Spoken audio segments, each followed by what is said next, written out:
Hello, by the TheSuffolkRam here from Rand Nerds. We're on to my review of the first of the Doctor Who 2023 specials, the 60th anniversary specials. And this first episode is called The Star Beast.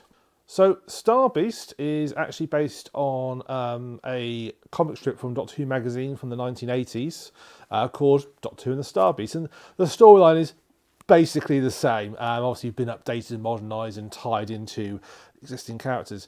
We've had a few episodes in the new series that have done this, like the Family of Blood two-parter with David Tennant and Martha back in the 2007, it would have been, I suppose, series, which obviously was based on a book which is Sylvester McCoy. So this has been done before. And of course, Russell T Davies is now back as showrunner, and this obviously writing these episodes. And you can tell it's a Russell T Davies episode. There's a different style to Russell T Davies episodes. He tends to like sort of kook characters. He tends to like big, massive events, world-changing events, and destruction level, who's wider destruction events that conveniently get restored at the very end. Although he's not the only Doctor Who writer guilty of that. And this episode falls in that category. It's a very well-paced episode. It moves on a good old lick, but doesn't feel rushed. So it's good in many regards that it doesn't feel like you're going to be... Before you realise the whole episode is over, which works very well. I actually really enjoyed the episode. The storyline, plotline, basically the Doctor now finds himself back in his new David Tennant form, back to the David Tennant form, finds himself landing in London near Christmas time and runs into Donna Noble, who still doesn't remember who he is, and very shortly afterwards a spaceship crashes nearby. Donna's Noble daughter, Rose Noble, which amusingly Radio Time put down as Ross Noble, which really confused me when I was looking at the credits earlier today, finds a little alien from the spaceship, and it's all about getting the alien home and what happens from there and what goes on with the alien. It's a really neat episode. It's been well adapted, and it's a fun little episode. It's good at introducing. It'd be great introducing people back into the series if they didn't know what was going on. Yes, well, there's some previous callbacks, and it's clear that you'd need to have some knowledge, but nothing is too. There's callbacks, but they're not like your required knowledge to watch the episode. So I can see this being as a great reintroduction to new people as a reboot. There are going to be some parts about this which will annoy some segments of the community are going to be a bit annoyed about the message, particularly that's produced at the very end of the season, the resolution of how they solve the problem. The message they put out there is definitely going to annoy some people. Didn't bother me, but I can see how a lot of people are going to get a little upset then. But hey, move on. It's the modern day. Get with the program. But no, it was a very enjoyable episode. I'll be interested to see if we see any more of this. And it's basically a standalone episode as well. I thought when they were doing the specials, they might be like some big, long, sort of like 3-part type thing. But no, this is a standalone episode, although there is some hints of like a big background character in a very traditional Russell T Davies way.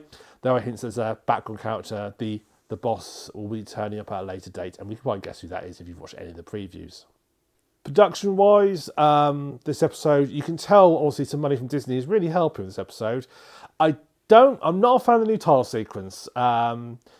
It's a little bit more dramatic than most Doctor Who title sequences. I'm a bit particularly more traditional style sequences. Although I suppose you could argue it's very similar to Sylvester McCoy's title sequence, but I wasn't a great fan of it. I'm not a great fan of the intro and outro music either, but it'll probably grow on me as time goes on, but not big on that.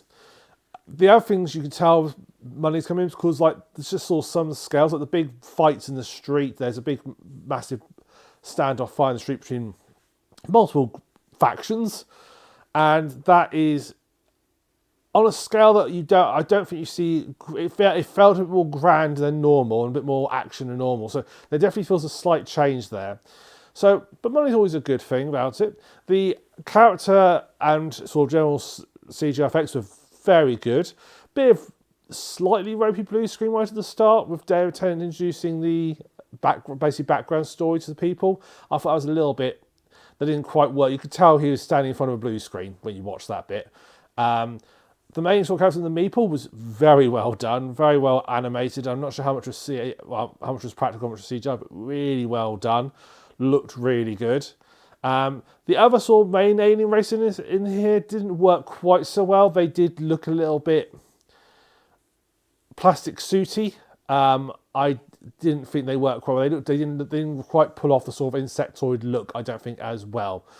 But overall, I would say production was really happy and good, and very good. And finally to cast and crew. Catherine Tate back as Donna Noble, David Tennant back as the Doctor. They've slipped back into their roles like they never left. It was just like watching one of their first, their series together back in the day. They've got the characters on. The Doctor, David Tennant as Doctor, he is one of my more favourite of the Doctors of the new series. He's definitely up there on the better ones, and he's slipped right back into role perfectly and does it. It's like he's never been away. He's so back into the role. It's brilliant. We've also got Finny Yasmin as Rose Noble, who I think did a fair job of the role. She didn't have a great deal, many sort of parts to do apart from saying mum, mum, mum. But she did sort of show off and shine. Although I'm not sure how old she's meant to be. I'm guessing she's meant to be around sort of like, she's also meant to be around sort of like 15 years old, realistically, because the events of the Doctor, it's actually said what happened to Rose, what happened to Donna was 15 years previous. I felt that the character felt too old for that. She felt more like sort of 18, 19. She felt too old before she was acted. I felt a bit too old, but that might just be a little bit of bias from my point of view, that I just don't see my experience of kids that age don't quite fit in. So I'm not sure if she's meant to be that young or meant to be older than that, but if the timeline is 15 years ago, she felt more like an 18, 19-year-old coming through. So yeah, not so sure about that. That didn't quite gel for me at the moment, but perhaps we'll get more information on that as time go on. Obviously written by Russell T Davies. As I said at the start, you can tell it's a Russell T Davies episode. It just screams Russell T Davies, and is a bit like watching original Who from 2005 in many ways. It feels like you've gone sort of back in time to it. Like the chords, or the references, the jokes, the humour, the sort of cutesy characters all ties back to that. And finally, it was directed by Rachel, and I hope I pronounced this right, Rachel Talele. I hope I've pronounced that surname right, who has done a number of previous Doctor Who episodes. A lot when Peter Capaldi was doing the Doctor. She did most of the series finale with Peter Capaldi. She also did the fantastic episode Heaven Sent, the one where he's in the castle. Brilliantly directed episode, and it comes through here. So the pacing was spot on. It worked really well and worked very nicely. So well directed, well written, good story. So final thoughts. I love this episode. A great start in the first season. It felt like old classic Who again. Great to see David Tennant. Great to see Catherine Tate back. It's just like the old gang's got back together. I'm really looking forward to the next couple of weeks and seeing what the new seasons produce. So thank you very much for watching. I hope you've enjoyed this review. If you have, please like and subscribe to the YouTube channel. You can check us out other things we do. We do a bi-weekly podcast now on a Thursday. We do games night where we play games, which you can see those coming up over the course of weeks when I get around to editing them, or you can check them out live on our Twitch channel, twitch.tv/TheSuffolkRam, which is myself.